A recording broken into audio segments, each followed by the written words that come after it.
Olá a todos e bem-vindos ao Dessari. Começamos novembro e o mercado global já está repercutindo os números do mercado de trabalho americano. Realmente, o mercado financeiro está de olho nos Estados Unidos. Para nos ajudar a entender o impacto disso tudo, a gente tem a Carmen aqui com a gente. Olá, pessoal.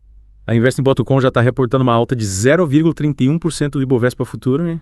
Alcançando 131.160 pontos. Mas me explica uma coisa, por que essa euforia toda com os dados do emprego americano? Bom, o relatório Payroll, ele mostrou que foram criadas apenas 12 mil vagas em outubro no ZUE. E isso ficou muito abaixo da expectativa do mercado, que era de 106 mil. Caramba. Então, isso é um sinal de alerta, né, para uma possível desaceleração da economia americana. O que impacta o mundo todo, inclusive o Brasil. Faz sentido. Falando em Brasil, o Infomoney traz uma notícia positiva.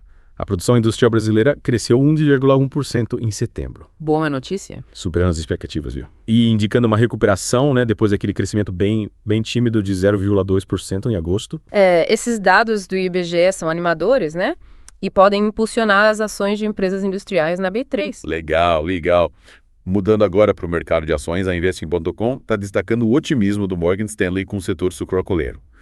O banco ele revisou a recomendação das ações da São Martinho, a SMTO3, de underweight para equal weight. Você podia explicar para a gente o que significa essa mudança? Claro, underweight significa que o banco recomendava, né, ter menos ações da São Martinho do que a média do mercado.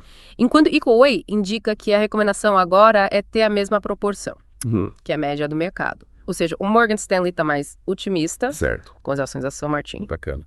E o Morgan Stanley também elevou o preço-alvo da ação, né, de R$26 para R$30. Isso mesmo. Sugerindo que a São Martinho pode estar subvalorizada no mercado. Boas notícias para quem investe no setor. Com certeza. Agora, Carmen, olhando para a Selic, o que a gente pode esperar da próxima reunião do cupom, marcada para 6 de novembro? Bom, de acordo com o Investing.com, o mercado já está precificando, né, uma alta de 0,50 ponto percentual na Selic, com 92% de chance de acontecer. Nossa.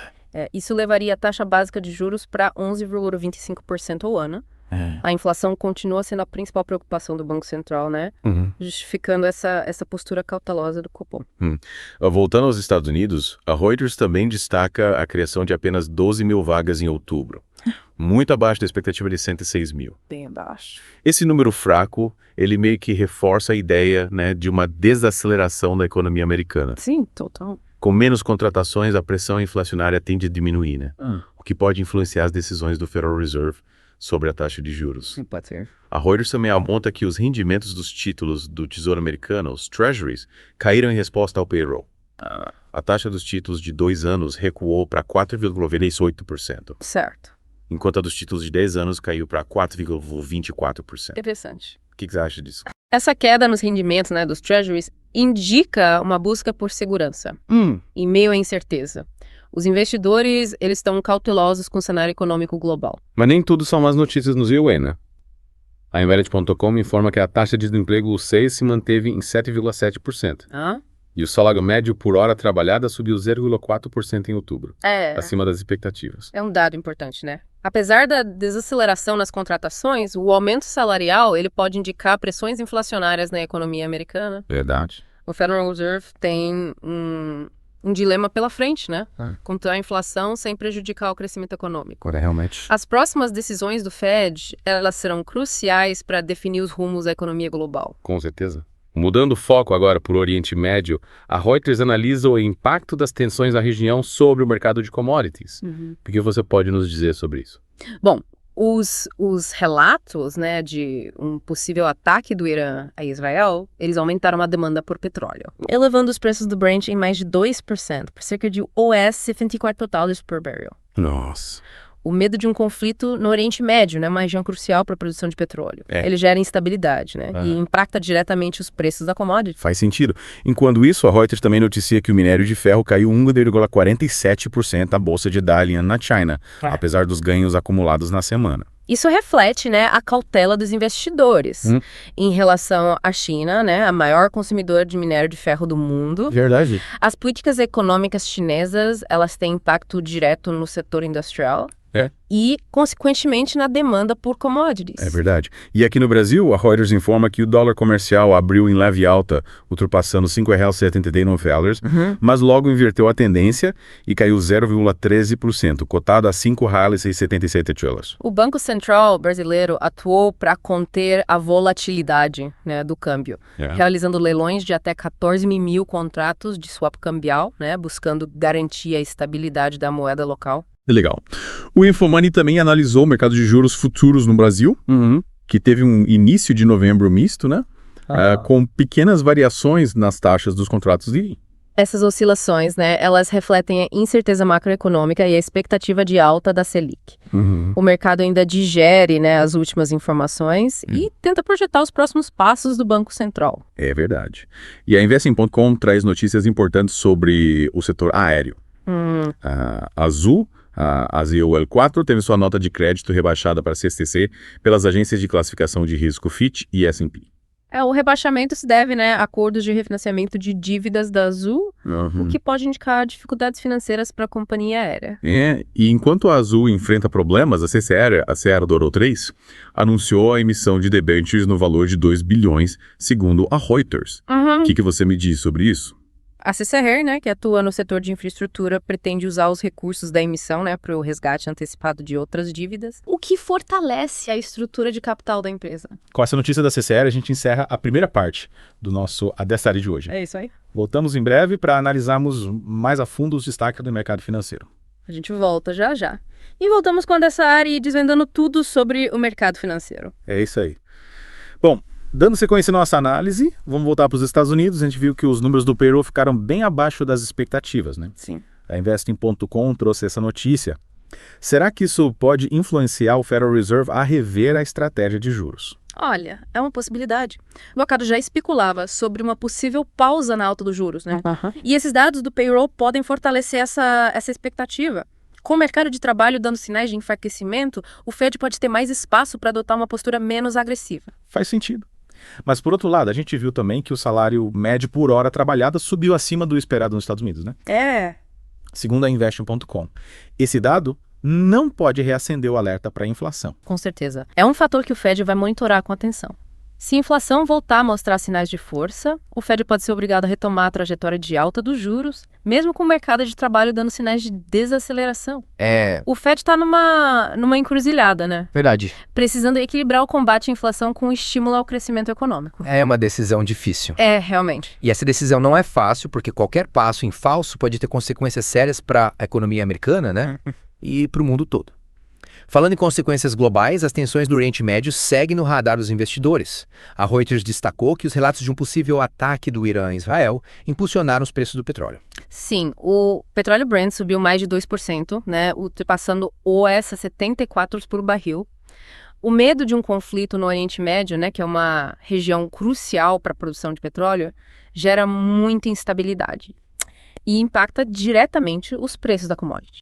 E essa alta no preço do petróleo pode ter um efeito cascata, né? A gente sabe que o petróleo é um insumo fundamental para diversos setores da economia. Sim.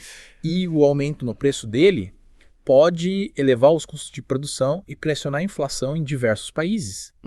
E a gente não pode esquecer que o Brasil também é um importante produtor de petróleo, né? Será que essa alta nos preços internacionais pode ser um alívio para a Petrobras? Pode ser, sim. A Petrobras, como grande exportadora de petróleo, né, ela se beneficia da alta nos preços internacionais.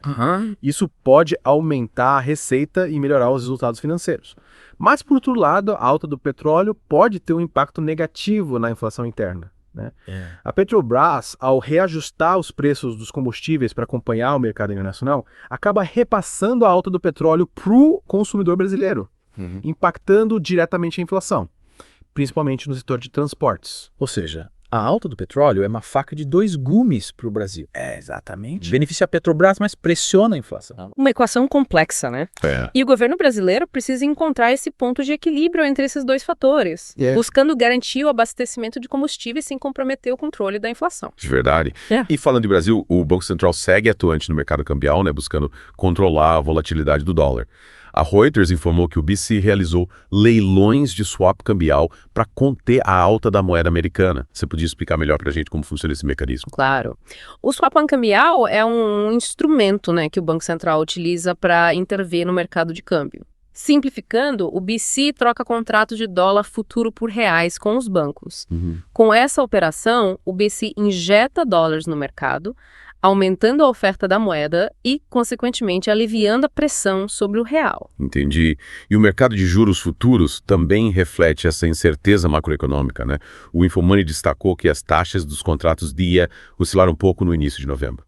O mercado ainda está digerindo as últimas informações, né? Como os dados do payroll nos Estados Unidos e a ata do Copom, buscando projetar os próximos passos do Banco Central brasileiro. A expectativa de alta da Selic também influencia as taxas dos contratos DI. Faz sentido. E no cenário corporativo, a Vesting.com trouxe notícias preocupantes sobre a Azul, que teve sua nota de crédito rebaixada pelas agências Fitch e S&P. O rebaixamento da nota de crédito da Azul para a CCC é um sinal de alerta para a companhia aérea, né, que enfrenta dificuldades financeiras e precisa reestruturar suas dívidas. Isso pode levar a um aumento no custo de capital para a Azul, dificultando ainda mais a recuperação. E essa notícia pode impactar negativamente as ações da Azul na bolsa. Sim. O rebaixamento da nota de crédito geralmente é visto como um sinal negativo pelos investidores, né? O que pode levar a uma queda no preço das ações da empresa. Afinal, uma nota de crédito mais baixa significa um risco maior, né, de a empresa não honrar seus compromissos financeiros. Verdade.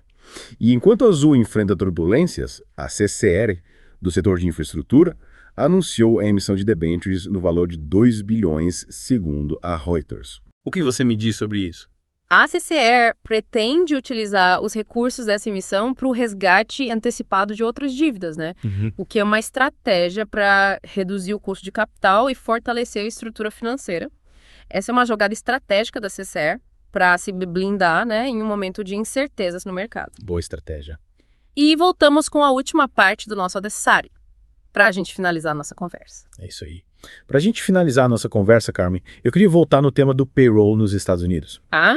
Essa desaceleração nas contratações que a gente viu na reportagem da Reuters, será que ela pode significar uma mudança de postura do Federal Reserve? Olha, é um pouco cedo para a gente afirmar com certeza, né? O Fed, ele vai analisar uma série de indicadores antes de tomar uma decisão sobre os juros. Mas, sem dúvida, o payroll fraco aumenta a pressão por uma postura, assim, menos agressiva. E o que mais o Fed deve levar em consideração, além dos números do emprego? A inflação, né? A inflação, com certeza. Se os preços continuarem subindo, né, num ritmo acelerado... O Fed pode ser forçado a manter a alta dos juros, mesmo com esse mercado de trabalho mais fragilizado. Mas e se a inflação começar a ceder? Aí as chances de uma pausa na alta dos juros aumentam bastante. O Fed busca um equilíbrio entre controlar a inflação e promover o crescimento econômico. Se a inflação der uma trégua, o Fed vai ter mais espaço para respirar, né? Então, os próximos dados de inflação nos Estados Unidos vão ser cruciais para a gente entender os rumos da política monetária americana. Exatamente. O mercado vai ficar de olho em cada número, em cada declaração dos membros do Fed, para tentar entender, né, qual que é o futuro dos juros. E aqui no Brasil, Carmen, o que a gente pode esperar do Banco Central? A Selic vai continuar subindo. A próxima reunião do Copom vai ser decisiva, né? O mercado já projeta uma alta de 0,50 ponto percentual, mas as coisas podem mudar, né? A depender dos dados que forem divulgados até lá. Que dados, por exemplo? Os números da inflação, né, principalmente. Se a inflação mostrar sinais de resistência, o Banco Central pode optar por uma alta mais forte na Selic para tentar contar essa escalada dos preços. E o que mais o Banco Central deve levar em consideração? O cenário externo, né, a desaceleração da economia global, as tensões geopolíticas, a alta das commodities, tudo isso impacta a economia brasileira e influencia as decisões do Banco Central. Ou seja, o Banco Central brasileiro, assim como o Federal Reserve, tem um desafio enorme pela frente. Manter a inflação sob controle sem prejudicar o crescimento econômico. É uma tarefa complexa, né? Exige muita cautela, análise criteriosa dos dados e, principalmente, capacidade de adaptação a um cenário global, né, em constante mutação. Com essa reflexão sobre os desafios da política monetária, a gente encerra o adversário de hoje. Esperamos que vocês tenham aproveitado a nossa análise do mercado financeiro. E que estejam preparados para navegar por essas turbulências, né, que certamente virão. É isso aí. Até a próxima. Até a próxima.